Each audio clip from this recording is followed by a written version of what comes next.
कन्हैया मथुरा चल गए बड़े आए हैं राधा छाती पीट पीट कर वो तारिया कुछ कहू ना कइले क्या कह दे क्या कह दे मास्टर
कन्हैया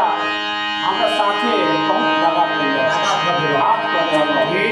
अरे जा छुरी मार दे साथ छोड़ा के चल गइल कहबो ना कइल हां आज दिन कैसे मानी बहुत तकलीफ के बात बा बात बुझाता देख टूटेला तो पूरा शरीर टूट जाला ये